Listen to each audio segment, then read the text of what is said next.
La lumière, elle est pas folle quand même, hein. Allez, c'est parti. Bon, là, il fait froid. Il faut savoir que l'audiovisuel est assez saisonnier. Entre novembre et le retour du printemps, il y a assez peu d'entreprises qui vont engager de nouveaux projets. Pourtant, quand on a une stratégie vidéo qui est prévue sur le long terme, en fait, c'est quand même possible de lisser les projets sur toute l'année. Et il peut même y avoir un intérêt à faire ça. Le problème entre novembre et mars-avril, c'est que déjà, il fait froid, il fait souvent mauvais, et surtout, les journées sont très courtes. Mais comme je vous l'ai dit, impossible n'est pas studio cassette, il y a des solutions.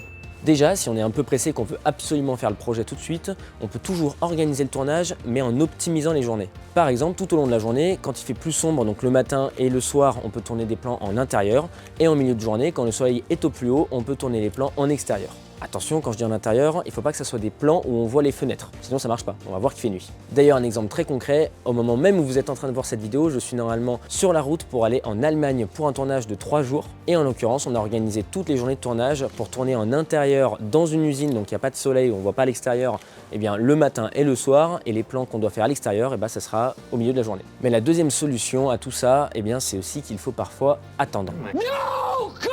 Alors je sais, il y a beaucoup d'entreprises qui attendent longtemps avant de se lancer dans leur premier projet vidéo, donc c'est compliqué de leur dire d'attendre encore. Allez, le train maintenant.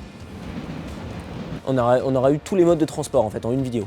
Comme je viens de vous le dire, pour certaines vidéos, il n'y a pas de problème pour tourner en hiver. Mais ce qu'il faut comprendre, c'est que si le projet qu'on veut réaliser, c'est un projet qui est structurant pour notre entreprise, qui est important et qu'on va vouloir l'utiliser sur plusieurs années, il vaut mieux attendre quelques mois. De toute façon, en attendant le tournage, il y a toujours l'étape de pré-production qu'il faut faire avec l'écriture du projet. Je vous le rappelle souvent, c'est plus de boulot que ce qu'on pense. Bon, j'aurais pu vous parler comme ça des heures, j'avoue que j'ai froid, donc on se dit à la prochaine.